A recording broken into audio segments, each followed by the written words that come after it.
Hello friends, welcome back. दोस्तों, अगर आपको यूरोप शेंगन कंट्रीज़ में अपना करियर बनाना है और आप अगर मुझे पहले से फॉलो कर रहे हैं तो मैं आपको कई बार बता चुका हूं कि देखिए, आपको शेंगन जोन में जाकर काम करके पीआर लेना है, लॉन्ग टर्म सेटलमेंट चाहिए अपने लिए, अपने परिवार के लिए। आप लंबा प्लान कर रहे हैं, सब कुछ सही है, लेकिन यहाँ पर आपकी प्लानिंग कैसे होनी चाहिए? प्लानिंग को आपने दो हिस्सों में बांटना है। ठीक है, यह बात उन लोगों के लिए है, उन 90% भारतीयों के लिए है जिनके पास या तो कोई स्ट्रॉन्ग स्किल सेट नहीं है और या फिर है तो उस क्वालिफिकेशन से संबंधित उनके पास वर्क एक्सपीरियंस नहीं है, और अगर दोनों ही हैं तो उससे संबंधित वैकेंसीज अवेलेबल नहीं है यूरोप में। आप बात को समझ गए? 10th पास, 12th पास, नॉर्मल बीए, बीकॉम, बीएससी, ऐसे लोग जो अपना पारिवारिक व्यवसाय कर रहे थे, घर की दुकान चला रहे थे, कुछ मार्केटिंग कर रहे थे, कॉल सेंटर में जॉब कर रहे थे, अब समझ गए। अब इन लोगों को समझ आ गया है कि भैया जवानी धीरे धीरे घट रही है, कुछ ज़्यादा पैसा कमाना होगा, कुछ स्टेबिलिटी चाहिए होगी। आपको समझ आता है कि शेंगन जाने के फ़ायदे क्या हैं, कुछ सालों के बाद पीआर मिल जाता है, शेंगन वीज़ा मिलेगा, 29 देशों में चलेगा। ये सारी बातें आपको समझ आती हैं, लेकिन इसके साथ आपको कुछ और बातें समझनी हैं जो मैं बहुत शॉर्ट में आपको समझा रहा हूँ सॉल्यूशन के साथ। हम सिर्फ यहाँ बात नहीं करते, काम करके भी देते हैं, रास्ता भी बताते हैं। 2026-27 में जिन देशों के वर्क परमिट आ रहे हैं, जिन देशों की डेट्स आसानी से मिल रही हैं, सबमिशन हो रहा है, उन्हीं देशों पर फोकस करें, वहाँ जाएं। पहले कुछ महीने में अपना निवेश जो आपने किया है उसको रिकवर करें। ध्यान रहे, आप इनमें से किसी भी देश में जाएंगे आपको क्लास डी वीज़ा मिलेगा, जो कि आपको एक लिबर्टी देता है, फ्रीडम देता है वहाँ से जेन्युइनली आगे माइग्रेट होने का, स्विच करने का, ऑथेंटिक तरीके से। कोई शॉर्टकट लेने की बात नहीं कर रहा हूँ मैं यहाँ पर। क्या इसमें हम आपकी मदद करेंगे? 100% करेंगे। ठीक है, तो फिर कौन से काम में जाएं, किस काम में जाएं? सिंपल कामों को चूज कर लीजिए, जैसे कि प्लांटेशन वर्कर। मैं आपको कुछ काम दे रहा हूँ, कंट्री का नाम भी बता रहा हूँ, सिंपल प्रोसेस है। लिमिटेड फाइल्स लेंगे हम लोग, क्योंकि कुछ समय पहले वैकेंसीज डाली थी, भर रही हैं तेजी से। ठीक है, मैं बताता हूँ आपको सॉल्यूशन है। पहला सॉल्यूशन है ग्रीस। बहुत अच्छी इंग्लिश नहीं है, हाईली स्किल्ड नहीं है। ग्रीस में हमारे पास एग्रीकल्चर वर्कर का काम है। ये जो फार्मिंग का काम है कोई बहुत हार्डकोर फार्मिंग का नहीं है, क्योंकि यहाँ पे बात हो रही है टोबैको प्लांटेशन वर्कर्स की। ठीक है, लिमिटेड ही मेहनत होगी यहाँ पर। अगर आपके पास बर्थ सर्टिफिकेट है, जेन्युइन पासपोर्ट है विद वैलिडिटी, आवेदन करिए। स्टार्टिंग में हमें पीसीसी भी नहीं चाहिए, वर्क परमिट आने के बाद ही पीसीसी चाहिए होगी। बस मेडिकली फिजिकली आप फिट होने चाहिए, क्योंकि ग्रीस का वर्क परमिट आने के बाद आपका एक मेडिकल होता है जिसकी रिपोर्ट ग्रीस अथॉरिटीज़ को जाती है। कुछ मिथ्स हैं लोगों को, क्या कि ग्रीस में अप्लाई नहीं कर सकते अगर आपका सरनेम नहीं है, तो ऐसा कुछ नहीं है। सिंगल नेम पासपोर्ट है, अप्लाई करिए, हम फाइल ले रहे हैं आपकी। नंबर 2, कुछ लोगों को डाउट है कि पर्टिकुलर रिलीजन के लोगों को नहीं ले रहे हैं फाइल्स। नहीं, ऐसा कुछ नहीं है, किसी भी रिलीजन का फाइल लिया जा सकता है। बस आप भारतीय नागरिक होने चाहिए, भारत का पासपोर्ट होना चाहिए, कोई फर्क नहीं पड़ता आपकी एथनिसिटी पे, रिलीजियस बैकग्राउंड पे, नो मैटर एट ऑल।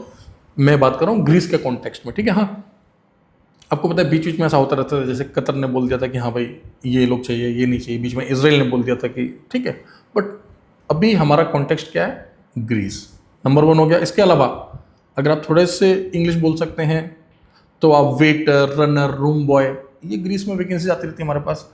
थोड़ी और अच्छी इंग्लिश है आपकी, माल्टा में हमारे पास वैकेंसी चल रही है, अच्छी अच्छी ब्रांड्स की है। माल्टा इंग्लिश स्पीकिंग कंट्री है। अगर आपको लगता है आप स्किल टेस्ट इजीली क्वालिफाई कर लेंगे, स्किल टेस्ट कुछ भी नहीं है, आप समझ लो आइल्स का 4.5 बैंड के बराबर भी नहीं है। आइल्स नहीं देना होता माल्टा में। एक एग्जाम्पल दे रहा हूँ तुलनात्मक स्टडी के लिए, कंपेरिजन कैसे करोगे आप? ठीक है, मतलब अगर 50% अंग्रेजी भी आती है ना, लिखना पढ़ना बोलना, तो माल्टा आप इजीली कर सकते हो। आपकी उम्र अगर 22 साल से लेके मैं बोल रहा हूँ 45 साल के बीच में भी है ना, हमसे संपर्क करें, हम आपको बताएंगे। आप 2 से 3 महीने ऑनलाइन हमसे पढ़ के किसी भी होटल में जा सकते हो। वेटर, हाउसकीपिंग, कुकिंग में इंटरेस्ट है तो आ जाओ, 1-1.5 महीने में आपको असिस्टेंट कुक बनाकर भेज देंगे यहाँ से। जेन्युइनली काम सिखाकर भेजेंगे, कोई दिक्कत नहीं आने वाली। बहुत सारे कैंडिडेट्स को भेजा हुआ है, जेन्युइन काम सिखा के, जेन्युइन कागजों पे, कोई शॉर्टकट नहीं है। स्किल्ड वर्कर में जाओगे, पीआर जल्दी मिलेगा, सेटलमेंट जल्दी होएगा, देश बदलने में दिक्कत नहीं होएगी। बात समझ गए? प्लीज़ वर्किंग आवर्स में कॉल करें। ग्रीस की वैकेंसीज तेजी से भर रही हैं, कोई क्राइटेरिया नहीं है। ईसीआर पासपोर्ट की फाइल भी हम लोग ले रहे हैं, मल्टीपल ऑप्शंस हैं, कोई इंटरव्यू नहीं है, सेल्फ सिलेक्शन है। बात समझे आप? पासपोर्ट है वैलिड, आ जाइए, फाइल दीजिए फटाफट। कुछ और फाइल हम लेंगे, क्योंकि पिछले 1.5 महीने से मैं 2-3 ब्लॉग बना चुका हूँ ग्रीस पे, तो आप लोगों का अच्छा रिस्पॉन्स रहा। अब हम उसकी क्लोजिंग करने वाले हैं अप्रैल के महीने में, ठीक है। तो अप्रैल ये लास्ट मंथ है, ज़्यादा ना सोचें। और एक और बात, कई लोगों के मन में इस तरह की भ्रांति है कि देखिए गल्फ में जो तनावपूर्ण समय चल रहा है, आपको पता है उसका क्या इम्पैक्ट पड़ेगा यूरोपियन वर्क परमिट के प्रोसेस पर। शून्य, ज़ीरो।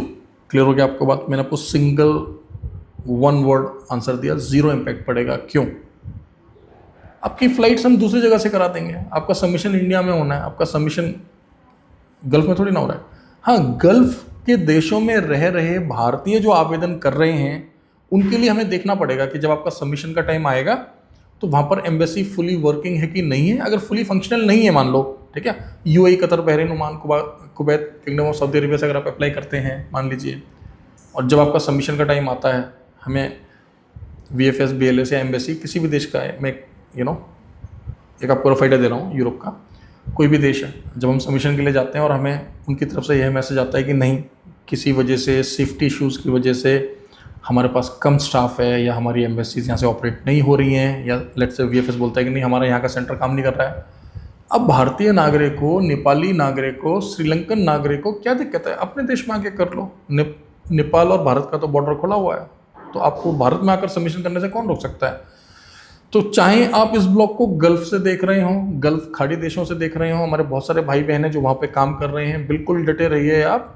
गवर्नमेंट की जो वहाँ की लोकल गवर्नमेंट की जो गाइडलाइंस हैं उनका ध्यान रखिए, सेफ्टी का ध्यान रखिए, काम करते रहिए, कोई प्रॉब्लम नहीं है, ठीक है। यहाँ पर भी इंटरव्यूज़ हो रहे हैं और लोग जा रहे हैं, थोड़ा कम हो रहे हैं इंटरव्यूज़, थोड़ी कम फ्लाइट हो रही है, लेकिन कम रुका नहीं है और काम चलता रहता है। देखो दुनिया नहीं थमती, दुनिया चलती रहती है, और हम यही कामना करते हैं कि बहुत जल्दी शांति लौटे, दुनिया में कहीं पर भी किसी भी तरह का नुकसान ना हो। शांति बने रहने से सभी को ही फायदा है, दुनिया में शांति होनी चाहिए, फिर से तरक्की होनी चाहिए, यही हमारी शुभकामनाएं हैं, ठीक है दोस्तों। तो आप समझ गए, ग्रीस में मल्टीपल वैकेंसी चल रही है, बहुत सिंपल क्राइटेरिया, प्लीज़ इसको वेस्ट ना करें। हमेशा नहीं होती हमारे पास वैकेंसी। आप ये मत सोचो अच्छा सर अभी तो छोड़ो, मई में देखते हैं, अभी मूड नहीं है, मई में प्लान करेंगे। हो सकता है मई में हमारे पास वैकेंसीज ना हो, फिर क्या करेंगे आप लोग, ठीक है। So please take decision fast, do not wait, ठीक है। एक चाइनीज़ कहावत है जिसका मैं हिंदी रूपांतरण आपको बता रहा हूँ कि a journey of 1000 miles begins with a single step, ठीक है। यानी कि 1000 मील की दूरी अगर आपको तय करनी है ना, इतनी लंबी यात्रा पर आपको निकलना है, तो उसके लिए पहला कदम तो उठाइए। सोचते रहेंगे क्या? एक्शन तो लीजिए।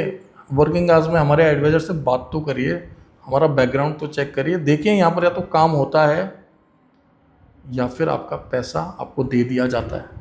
तीसरा कुछ नहीं होता, गड़बड़ नहीं होती यहाँ पे। ध्यान रखिएगा, यूरोप जाने में समय लगता है। कोई भी व्यक्ति जिसके पास अभी बैकअप नहीं है समय का या पैसे का, वह आवेदन करने से थोड़ा परहेज करें, ठीक है। आप लोग गल्फ में अप्लाई कर लीजिए, फिलहाल थोड़ा सा बैकअप बना लीजिए, फिर आइए हमारे पास, ठीक है। और अगर है देन मोस्ट वेलकम, ठीक है दोस्तों। उम्मीद करता हूँ ब्लॉग अच्छा लगा होगा। फाइनल रिमाइंडर है, अप्रैल 2026 ग्रीस की वैकेंसीज फिल हो रही हैं, सेल्फ सिलेक्शन है, सिंपल क्राइटेरिया है, आ जाइए, फाइल लगाइए, ये मौका बार बार नहीं मिलेगा, ठीक है। ग्रीस के अलावा और देशों की वैकेंसी चली रही हैं, आपको पता है, बुल्गारिया में चल रही हैं, माल्टा में हमारे पास चल रही हैं, अल्बेनिया में चल रही हैं, सर्बिया में चल रही हैं, और भी जो वैकेंसीज आ रही हैं, अभी हमने एस्टोनिया की वैकेंसी आपके साथ शेयर की हैं। क्रोएशिया भी बाउंस बैक करेगा आने वाले कुछ महीनों में, ठीक है। संपर्क में बने रहें, बहुत कुछ है, लेकिन ग्रीस कि जैसा इजी ऑप्शन नहीं आने वाला, नहीं आने वाला, नहीं आने वाला, ठीक है। Thank you very much, all the best.